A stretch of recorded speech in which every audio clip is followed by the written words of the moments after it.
Should I call you Alexander? Yeah, yeah, whatever you want. Okay. Yeah, it's It's not.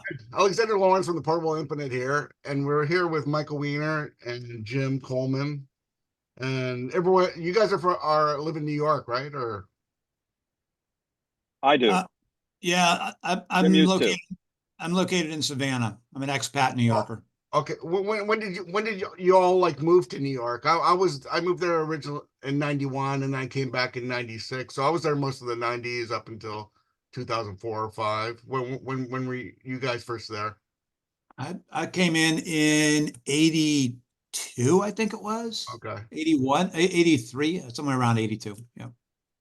and Yeah.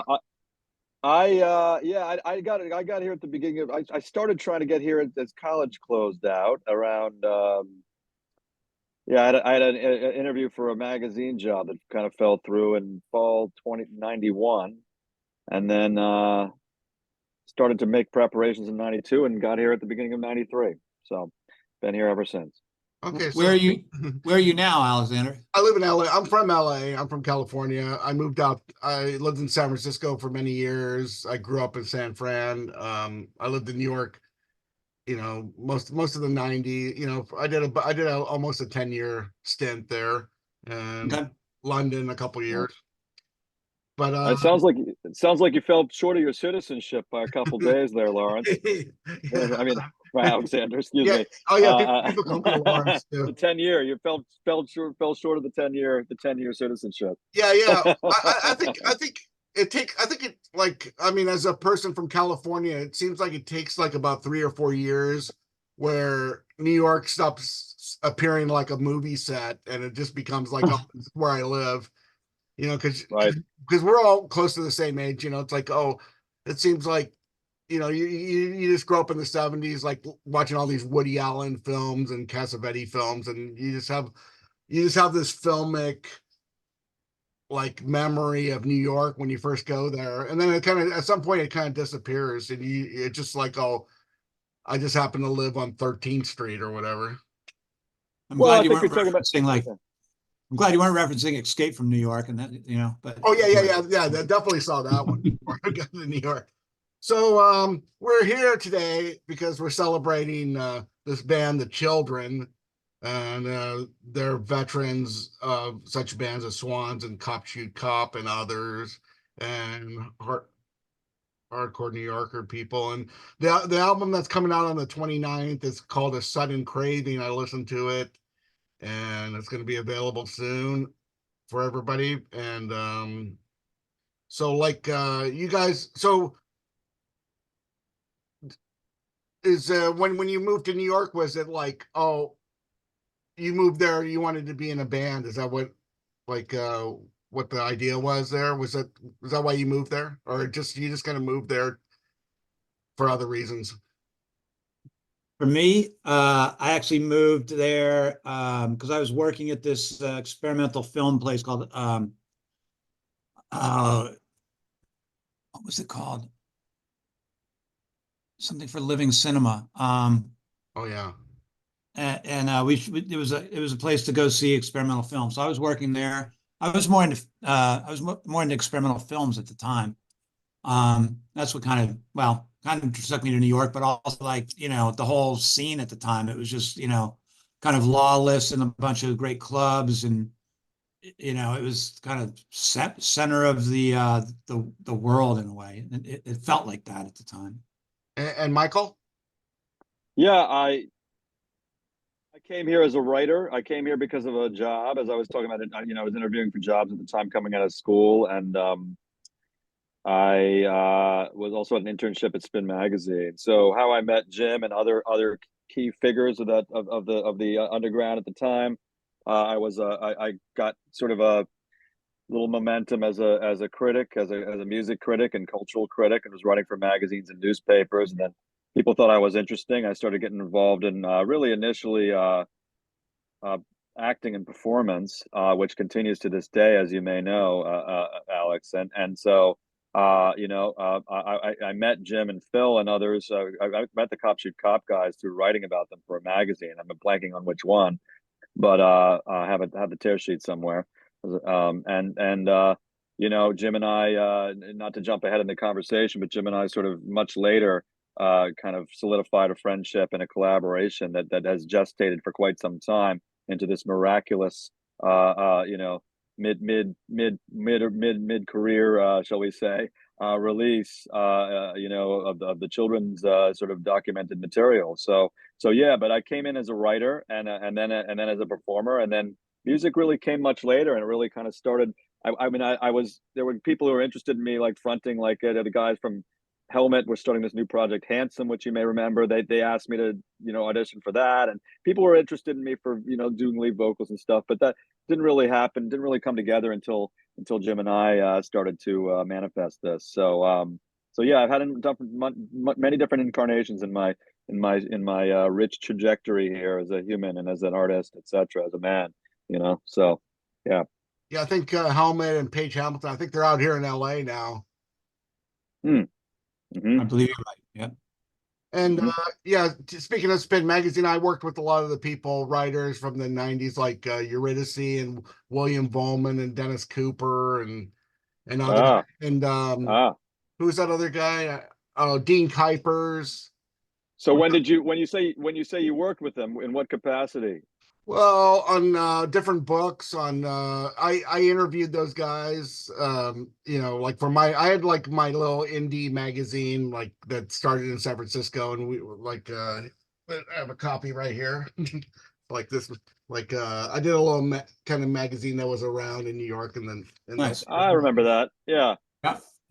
and Volman's a genius. I mean, that's you're dropping some names that resonate a lot for me. So Volman is brilliant. I think he's a writer that's inspired me quite a bit as a writer as well. So yeah. So like I was like those were like people I worked with or were had associations with, and then you know I almost joined Gear when Guccione left, sold Spin. I almost he did another one called Gear magazine. You know, yeah, yep, yep. I almost joined that one, but it never kind of did something else. But more about the children. So like this is the second record. Okay, when did the first record come out? Jim? Jim says 2009, I think, right, Jim? I think it's 2009. Yeah, I haven't done a reality check on that, but that's memory serves 2009. Yeah, It we was have it around. We have it in the closet. I have it right over here, a few feet away. I could probably look it up, but I will add that I'm sure you know this. I don't know if you're about to say something, Jim. Sorry, but no, we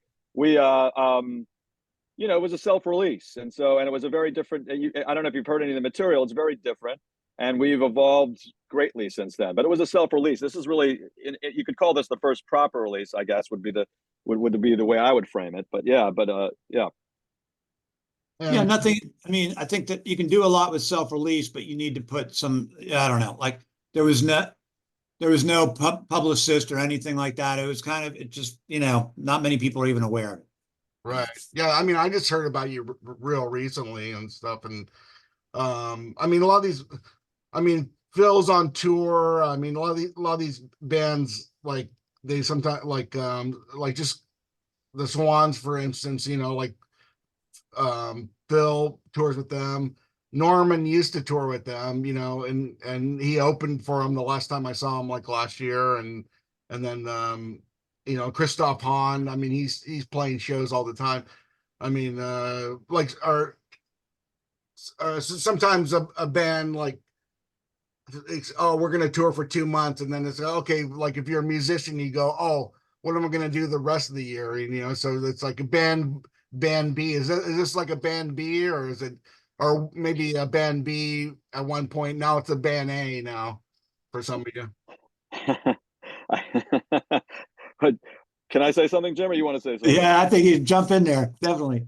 Yeah, so I mean, listen, Jim and Phil are lifers in the music world, you know, and Jim, you know, they both do lots of other things. I mean, it's all kind of dare I say, bunch of you know, without any hubris, kind of Renaissance men types in this group, and so you know, but Jim and Phil have been playing with bands with pretty high profile for many years. Jim has, of course, has Human Impact as well, and for me, it was a new foray. You know, and I have a couple projects percolating now, otherwise in music, otherwise as well as my acting and so on. But for them, it was a slightly different quantity. But for me, I think, if I may say, and Jim can accentuate or add, there's no, to me, it sort of falls in between all that sort of framing that you gave it, Alexander. It's not really it is a band A in many ways, but it's something entirely distinctive from anything that anybody's really doing elsewhere. So to me, it's extremely special. And I'm just glad that it's finally kind of having a chance to manifest in that sense. So, Jim. Yeah, yeah. Like I wouldn't like whether it's A, B, C or one, two, three. It's more like I'd classify it as like a scent or an odor or something. It's like it's kind of exists outside of that. you know. It's a new flavor. Yeah, yeah. So who's so we got three main members. Who is when you play live? Who's in the band? I mean, I have a big list of several collaborators here. Who's going to play with you when you actually play or tour or do one show? Yeah, it varies. I mean, we have kind of we've got some great, collaborators, contributors there. And it varies all the time, in terms of who we're playing with. It's partly like where we are, who's available. Yeah, and I would have to say it'll be very interesting since it's been so long. We played before the pandemic, right? So this is kind of like a revival of sorts. So presuming that we get some of this stuff together to this year, which I hope and expect we will. We had a core of the guys from Bark Market, John and Rock, who were part of the later incarnation, really added a lot to the live shows, and we had Kirsten McCord on cello. So those were three of the key players. Norman came into the studio, etc. But it'll be interesting to see who might be in the orbit. Should stuff happen, assuming stuff happens this year. Could be them, could be other people, as Jim says. Be interesting. The three of us feel like a nucleus, certainly. But yeah. Okay, you're described as the children as like to call our music gothic blues ambient. Like how do some of these songs get written? There's a mention of improvisation, jamming, and like do you you just get together in the studio and it like that's like oh, that sounds good, let's go with that. That's or is the who writes the lyrics, who writes the music, all that stuff. Jim. I'll lay the groundwork and then I'll let Michael add to it. But yeah, Michael writes all. He's the wordsmith. He writes all the lyrics. The music. I mean, there's been different processes, but it does come out of kind of experimentation, being in a room together, kicking ideas back and forth. Phil and I have like such a long history of working together. We have a lot of shorthand, and we can just kind of, organically grow and evolve and focus ideas. For a good part of this record, the three of us were in a room together, and Michael was kind of gestating lyrical ideas while we were building the foundation of a lot of the music. And then, recording wise, like stuff with Kirsten, and we would go to different places and we recorded all over the place, in people's apartments and studios and artist studios. So it's kind of an ever shifting organic process. But Michael, I don't know if you want to jump in and say anything about lyrical content. Yeah, I think Jim summed it up pretty well. I will say, like, just to sort of describe the performative aspect as well, which I think is sort of implicit in what Jim is saying. In other words, so Jim and Phil are sort of getting in a groove, and then I'm sort of improvising my vocals and lyrics on top of that groove.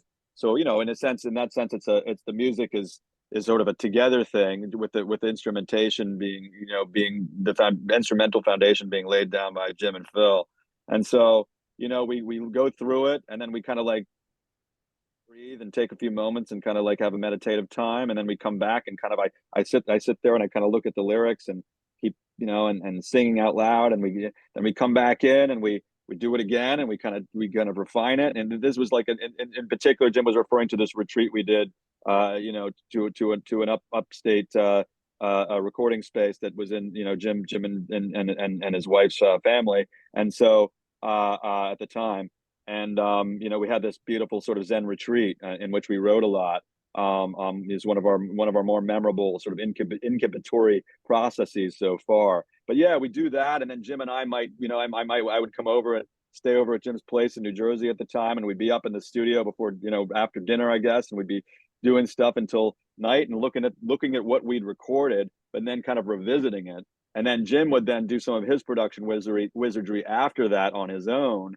And then we'd come into a rehearsal studio and we'd have people add layers. So in a sense, it's like this wonderful kind of multi-layered process that kind of starts from improvisatory and becomes more structured and production oriented as it goes along. And then even as we do it live, and then we improvise and we add another sort of vantage point. So it's really like it's kind of fitting that we've had this crazy long gestation period, given our what I would reflect on as sort of a wonderfully, occasionally frustrating, but ultimately wonderfully patient process of growth together as early as men, as artists, as musicians, as songwriters. So it's been this long thing, and that's why it's very satisfying to come together now. Yeah, thank you. Let's get back to Jim. So are some of these songs like based around like a original sound, like, oh, that's an interesting sound, or a piece of gear, or some kind of new thing, and then you go, okay, well, let's write a song around that. How does some of the original sound ideas happen? Yeah, yeah. I mean, I'm always starting from a sonic foundation, like finding interesting sounds and seeing how they exist in relationship to one another, and building things out that way. The project with the children has been kind of fun for me because I'm using a lot of instruments that I don't typically use. Hurdy-gurdy, French horn, melodica,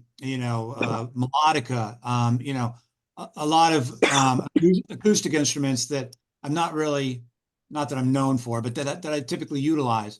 I typically more inhabit the space of electronics, so that's kind of been fun investigating that space, and also including and juxtaposing it with electronics as well.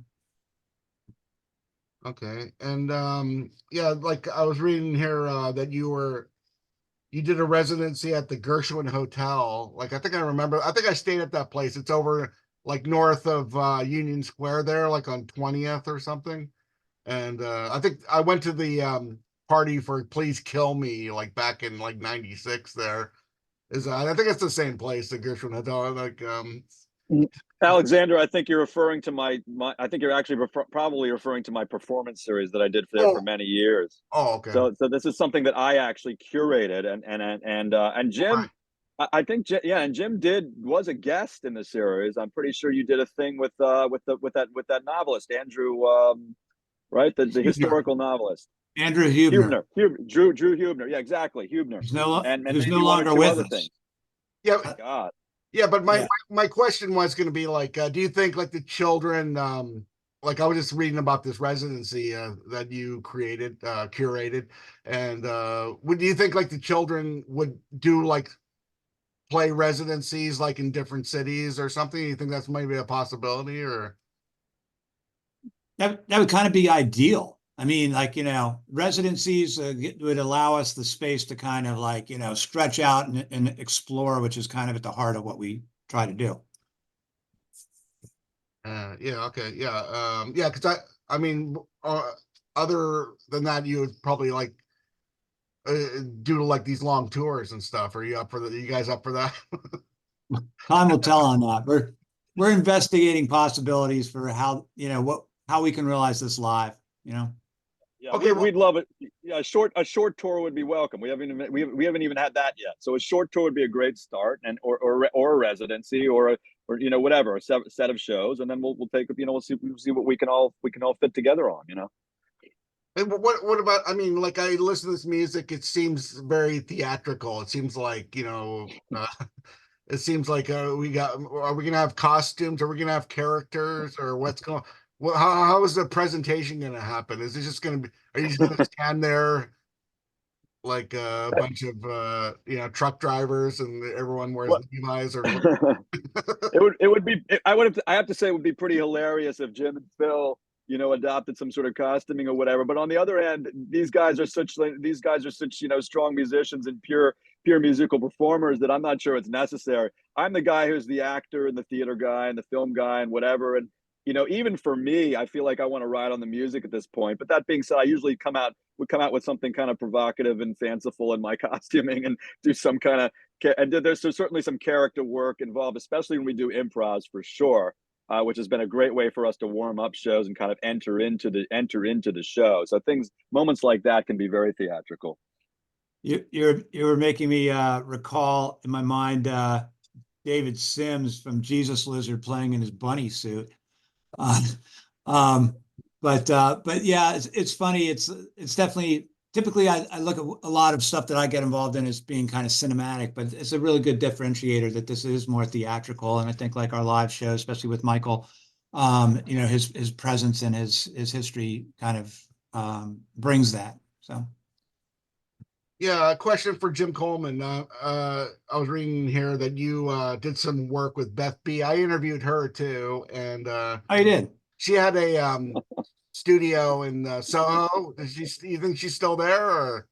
No, I can say with pretty good certainty that she's currently in Savannah. We're actually married. Oh, okay. were you married back then? I think I met her in '97 or.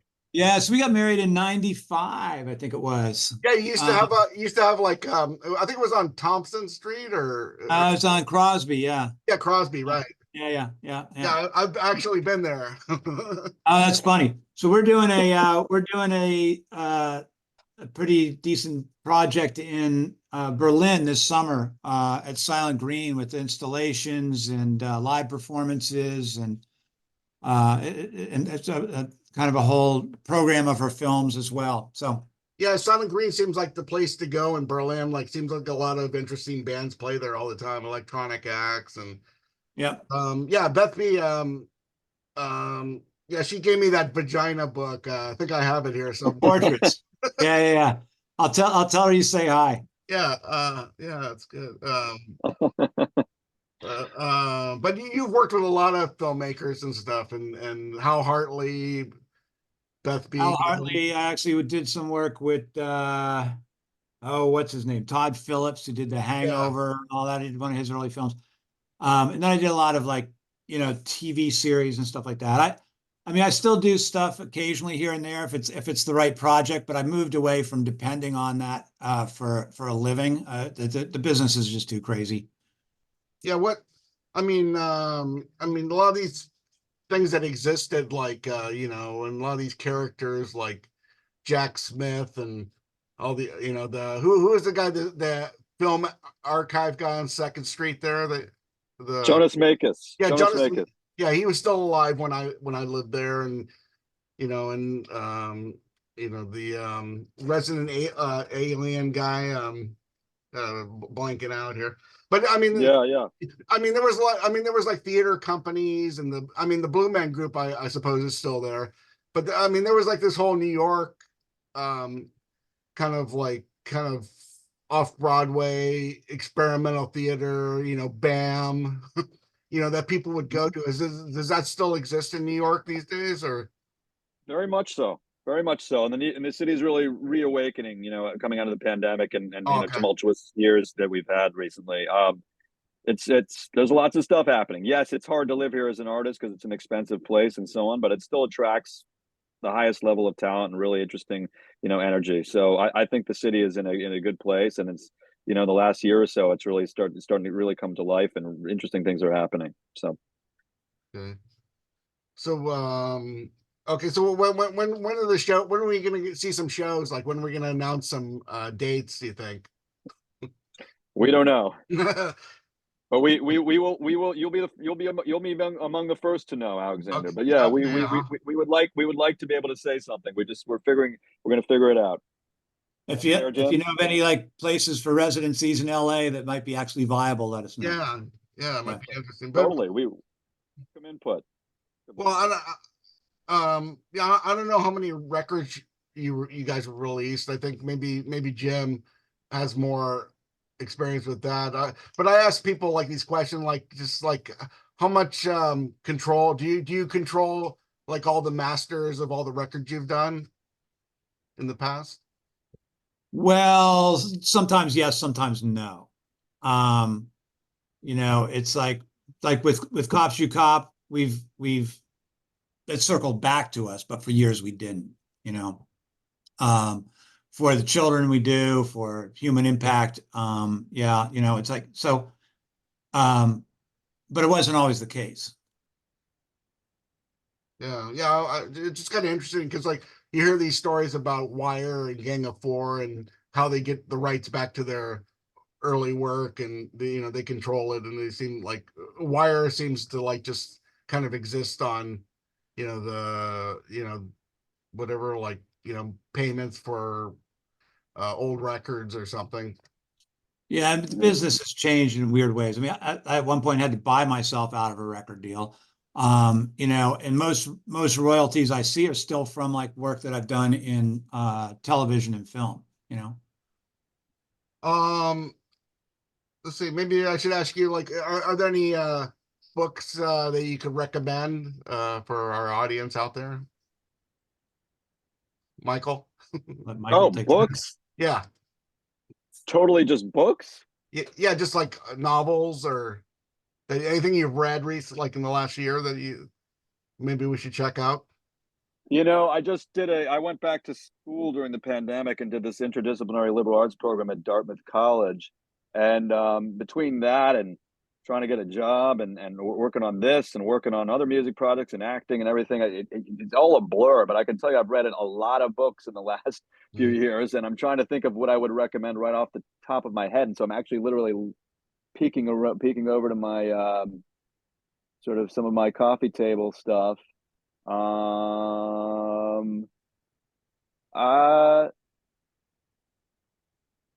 well, I don't know. I think I guess just because it has some personal connection, I think the poetry of Homero Aridhis would be what might be a nice place to start. He just put out a new book poetry called Self Portrait in the Zone of Silence. He was a poet laureate of Mexico, and I was involved in the reading of his work at the English. I read the English of his work as in kind of a performative way at the Instituto Cervantes in New York City. So that's one. We could go on. I could dig through the stacks, but like that's just one that kind of popped out to me instantly, and especially since I have a personal connection to it. And Jim, you have anything? I'm like midstream in this book by Andreas Malm it's called How to Blow Up a Pipeline. It's looking at climate change in a particular lens. It's pretty interesting. So if people want to buy these records, they should go to aradatalks.com, or do you Yeah, guys have a website or anything? well, we're like getting up and running with like the whole, that kind of presence, but we're also not that invested in it, to be honest. The we will be putting stuff out on Bandcamp, and it'll be on streaming platforms and all that. I think that we're targeting, correct me if I'm wrong, but I think that we're targeting, Bandcamp Friday in March as far as that being a release date. And hopefully the actual vinyl will be ready at that point. If not, it'll be up for pre-order with the availability being imminent. Michael, I just got test pressings this morning. So, Super exciting. How does it look? well, that's no album Oh, art. you got the pressing. Oh, you got the pressings. Yeah, yeah, Yeah, yeah. so Okay. I haven't even Yeah, had a chance to listen to it, but it's exciting. Yes. So if yeah, people very exciting. so if people want to buy this record, this children, they should go to Bandcamp or the label aratotalks.com and buy copies for your mom and dad, That's right. and all your Exactly children, right. and all your Well, little children too. I think some of the music could suit moms and dads and children, and others would not suit them. But that being said, and there will also be a CD format as well. And is it erratotux.com or is it eratotux.decodings.com? I don't remember. I don't know. I'll do it. We have a we'll have, I think it's aratotalks.com. I'm looking at it right now. okay, yeah, and we'll have we have none of us are necessarily big on social media in some way. Certainly not me. But on the other hand, we will have a children Instagram the children underscore now is the sort of just started Instagram, and there'll be things like that. But certainly, Chandra over at Dorado Toxic Coatings can answer these things, and of course Howard, and so we'll probably have a few different certain ways to bring this to people's attention besides being on wonderful programs like yours. So Yeah. and maybe some reviews popping up soon and what have you. So it's all exciting. Look forward to it. Well, I wanted to flash. I have like 3 records here I wanted to show you and see if you have any comment. I was friends with, when I was in New York, I was friends with Cassandra Stark, who was part of that Nick Zed, Richard Kern, and she did this record in the 90s and she gave it to me. I still have it. Do you know any of these guys that are in this band here, or Who are in the band? I don't even know. I mean, Cassandra is a singer. I know she played with Lydia. She said she did some shows with Lydia Lunch and stuff. And they, I don't know if you know these guys. Maybe not. Well, you might know that Jim's collaborator and wife Beth B made a film about Lydia Lunch quite recently. Yeah. The documentary. I saw it. Yeah. Yeah. So okay. So you guys, you don't know that band? Well, I know. I heard. I mean, I know the band. I've heard the name, but to be honest, I don't really know the music that much. And Cassandra, I mean, she kind of went in similar circles. Richard Kern actually introduced Beth and I. He was our point of contact there. Yeah. And of course, Wayne Kramer just died. Here's the first MC5 record. Were you fans of this band? It's funny because it just popped in. I just popped up and I was listening to some of a High Time this morning, as a matter of fact. And I really, I love them visually. I love aspects of the sound. I need to kind of listen to it again. Some of it feels a little meandering to me and a little jam bandy, but like I think it's the energy is amazing. So I don't know. That's my quick take. Yeah, they were obviously transformative. I always somehow put them in Stooges and in a similar box, and I would always go to Stooges. Right. Yeah, I think I'm more like that. I was more of a Stooges guy than an MC5 guy. Yeah, it's kind of like Beatles for Rolling or the Stones. Yeah, I was lucky enough. Pere Ubu just kind of did, like, they played New York and they played LA. I have a poster over here, and Wayne Kramer was in the band. He played. No kidding. I got to see that a few months ago, so that was Wow. So here's another record, Hot Rats by Zappa. Is this bring back any memories for you guys? I love Zappa. I forget exactly what's on Hot Rats. I don't think I own Hot Rats. I mean, I love Zappa. And, there was that amazing book he did, too, about his life. I think he wrote it with somebody. Did you remember this? It's the Frank Zappa book or something. I just read that, because I was working on a theater project with somebody, maybe playing a solo Frank Zappa thing and doing a solo Frank Zappa performance, like a play, like a one-man play.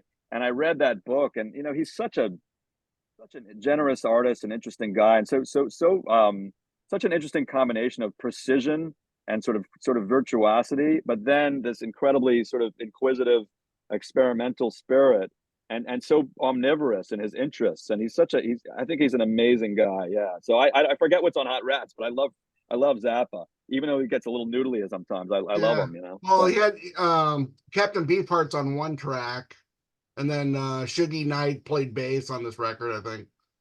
So it's kind of it was like early 70s, early 70s, like Captain Beefheart. It's mostly an instrumental record, and Captain Beefheart sings one song, and then Shuggy Otis.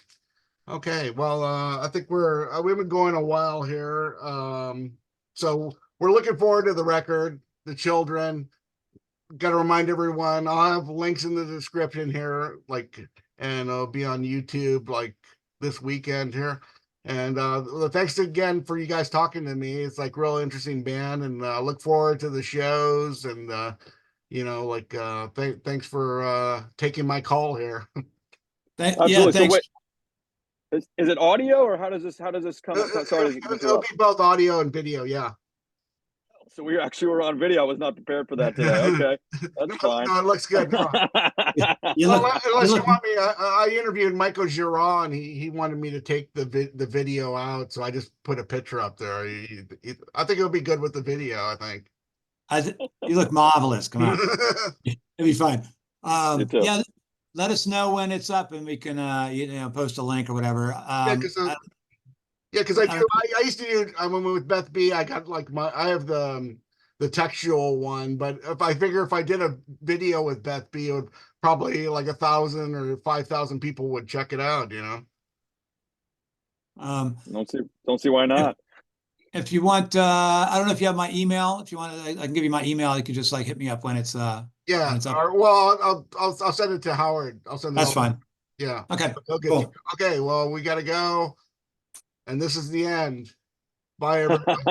Well, let's see. Wait a minute. Let me just let's see this. Okay, that stopped. Let's see. Okay, there we